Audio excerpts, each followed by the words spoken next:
think if you really want to be a leader, you should study great leaders. And I think all great leaders in history were uncompromising. I just don't care if they did it for a good effect or a bad effect. They just were uncompromising to their vision. And when you're young and you write your first book and you're writing that book and you're detailed and specific about making sure you cross all your T's and dot all your I's and your references are all in place, and you want to go a little further for that person who's in the back of the room or that person who's the critic that's going to judge your work. And I think it's a healthy place to start because it creates a little rigor. And then I just had a lot of people that hated me. I don't know what I ever did to them. And I had to really sit down with myself and say, do you think that person's ever going to like you, Joe Dispenza? They're never going to like you anyway, so forget them. There's plenty of people that do want to hear you. And then when I took my attention off those people, I started getting happier. And then when we started seeing the results that were taking place, I could care less what they said about me. I could care less. I believe that your personality creates your personal reality. And in order to change your personal reality, your life, it means then that on some level we have to change, because nothing changes in our life unless we change. So if people understand that 90% of the thoughts that they think every day are the same thoughts as the day before, that's a fact. And the same thoughts always lead to the same choices, the same choices always lead to the same behaviors, the same behaviors create the same experiences, and the same experiences produce the very same feelings and emotions, and those same emotions influence our very same thoughts, and our biology, our neurocircuitry, our neurochemistry, our hormones, our gene expression stays the same because we're the same. But the repetition of firing and wiring the same circuits in our brain in the same way causes us to create a very finite set of circuitry that becomes our identity and our personality. And nerve cells that fire together wire together, which means you keep doing it, it gets easier for them to fire and they run more automatically. So it turns out 95% of who we are by our midlife is a set of memorized behaviors, unconscious habits, hardwired thoughts and attitudes, conditioned emotions that are so familiar to us that it doesn't even feel like fear, or it doesn't feel like sadness. It's just who we are.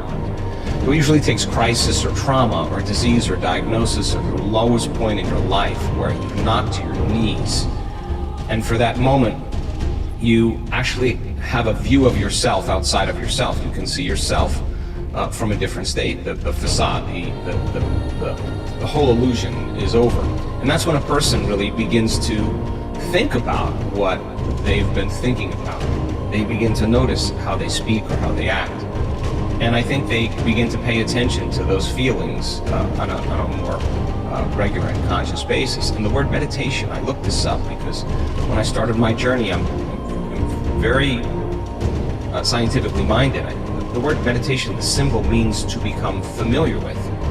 So then the first step to change, if you wanted to create a new life, you have to change. To change your personal reality, you have to change your personality. And the first step is consciousness or becoming aware. So the moment you become conscious of your unconscious thoughts, the moment you become aware of your automatic reflexive habits and your emotional reactions, the moment you can become so conscious of those unconscious states of mind and body that you don't go unconscious again, so familiar with those states. And how many times do we have to forget or go unconscious till we no longer forget or go unconscious and we stay conscious? That's lighting a match in a dark place. And most people, when they do meditation, they actually think, when those voices come up and when the chatter starts and those emotions start, they actually think that they're doing their meditation wrong.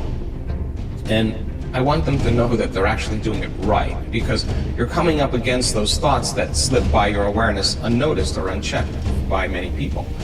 You all of a sudden catch how you speak, and people say, if I really want to be happy, let's think about this. I don't want to complain. I don't want to blame. I don't want to make excuses. I don't want to feel sorry for myself. I'm going to stop that. Now that's breaking a habit of being yourself. That takes a lot of energy and a lot of awareness, and our environment then, the circumstances, our environment are always available for us to think and feel equal to everything in our life, you know. So the environment for many people, as we said earlier, controls the way they think and feel. So when they respond to their coworker, when they respond to the news, when they respond to the traffic in their life, that response causes them to return back to those unconscious programs. So, but sitting in a meditation and really sitting in the fire and believing that there's something on the other side of that thought, believing that there's something on the other side of some behavior or some emotion that makes us feel a certain way, that's stepping into the unknown. And it takes us disconnecting from the environment. That's what meditation is about. Playing music or hearing nothing, or closing your eyes and not eating, not smelling, not tasting, not feeling with your body. You're putting your body away and you're not letting it be the mind or the program. You're making it sit still. You're training the animal, right? And a person starts feeling emotional and they catch themselves starting to feel those emotions. Instead of letting that emotion drive certain thoughts or actions, that person settles the body down in the meditation and brings it back into the present moment, and that's a victory.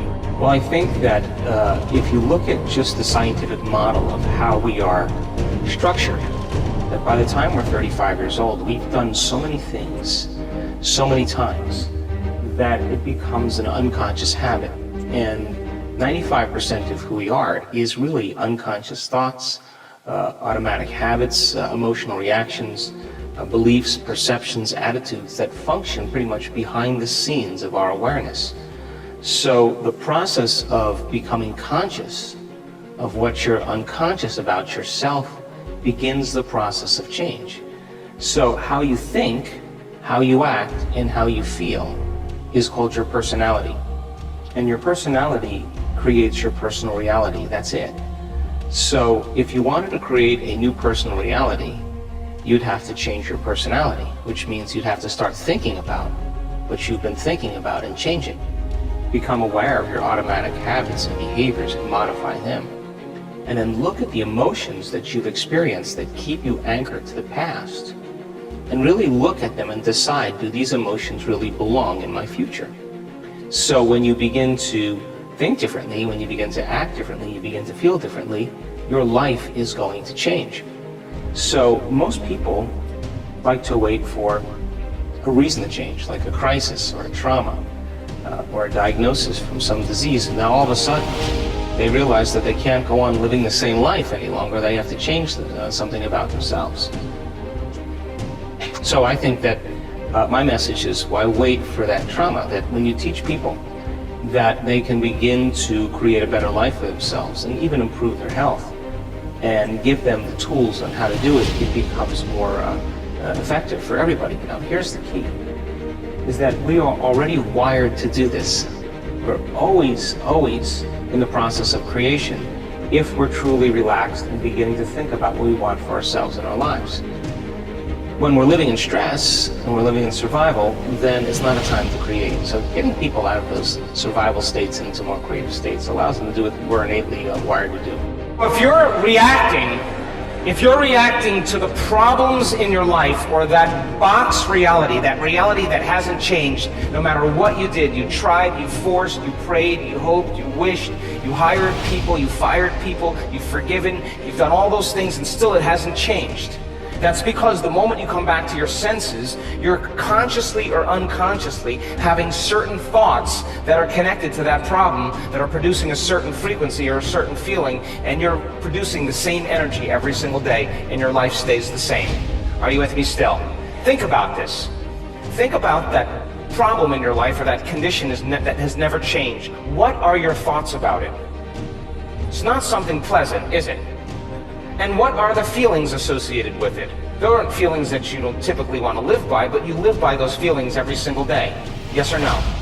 So then you're reacting consciously or unconsciously to the thought of the problem or the actual problem over and over again. You are broadcasting an electromagnetic signature into your field. But if you're creating, and those thoughts are these lower frequency thoughts, then you have very little effect on matter. So now you got to go make the problem happen. You got to go change it with you. You got to get your identity or personality involved in it. Are you with me still? Come on. So then we found out in the research that we've done, and we now know there's a formula, that when a person takes all of their attention off their body, all of their attention off the people in their life, all of their attention off the things they own, their cell phone, their computer, their car, every object or material thing, take their attention off their home, where they sleep, where they work, the take all the attention off where they're even sitting, and they take their attention off the predictable future or the familiar past, and they find the sweet spot of the generous present moment, then they're disinvesting all of their attention and energy out of this three-dimensional reality, and they're moving in the opposite direction towards the unified field.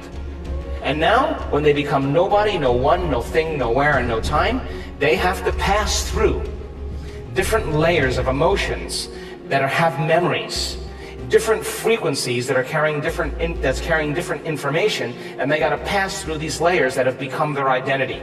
And most people don't know how to make their way through, so they do a little bit and then they come back to their identity, the same personality. Most of you, almost all of you, have traversed through these frequencies and reached the point where you can become nobody, no one, no thing, nowhere, and no time. And that is the moment you are pure consciousness, and you now are no longer associating with anything in three-dimensional reality. And if where you place your attention is where you place your energy, then you're disinvesting all of your attention and energy out of this three-dimensional reality off of everything that's known. And you're making a choice to go to a field where all possibilities exist, the unknown, the quantum field. There's time. The concept of transformation is a really important message, and we use meditation as the mechanism because I want people to become so familiar with their old personality self that they don't default anymore and keep reaffirming that new personality. It's so much easier to forget that vision than to remember it. So you gotta constantly remind yourself, reproduce the same level of mind. You gotta constantly emotionally embrace it. Keep conditioning the body, the thought and the feeling, the image and the emotion, the stimulus and response. You're conditioning your body into the future instead of waking up every morning and remembering your problems, and those problems are associated with people and objects and things at certain times and places, and every one of those problems has an emotion associated with it. So people are remembering their past and they're feeling the emotions. They're firing and wiring the same circuits and feeling the same emotion. They're conditioning their body into the past, and that's why change is so hard. Because the moment you step out from doing the same thing and making a different choice, there's going to be some discomfort because the body subconsciously has been programmed emotionally into the past. So the moment you make a different choice, you're stepping out of the known into the unknown, and the body starts influencing the mind to return back to the familiar place. That's why people have difficulty changing.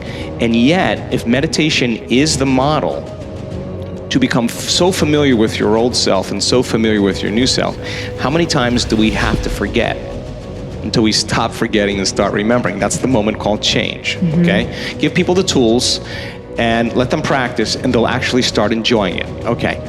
But if you're not being defined by a vision of the future, I assert you're left with the memories of the past, and you'll be predictable in your life. So you wake up in the morning, you see your coworker, you see your husband, you see you're on a Zoom call, you're picking up your cell phone. For most people, it's the environment that's actually causing them to think and feel equal to everything that they know. So it's not their personality that's creating their personal reality. It's their personal reality that's reaffirming their personality. It's their environment that's controlling the way they feel and the way they think. Why? Because every person, your husband, your coworkers, your employees, your dog, your cell phone, every one of those things, you have a neurological network that you've actually created because you've experienced them. And because you've experienced them, you have an emotion associated with them. So if we're not being defined by a vision of the future, when we see the same people and we go to the same places and we do the exact same thing at the exact same time, the environment is controlling the way we feel and the way we think. But if how we think and how we feel actually creates our life, as long as we're thinking equal to everything that we know, everything stays the same because nothing changes in our life until we change. Okay, so the conditioning process, the thought and the feeling, the memory and the emotion, you're thinking in the past when you remember your problems, you feel the emotion associated with it. You're conditioning your body to become the mind of that emotion, and it's so objective, it's believing it's living the same past experience 24 hours a day, 7 days a week, 365 days a year, and now you're headed in a very specific genetic outcome.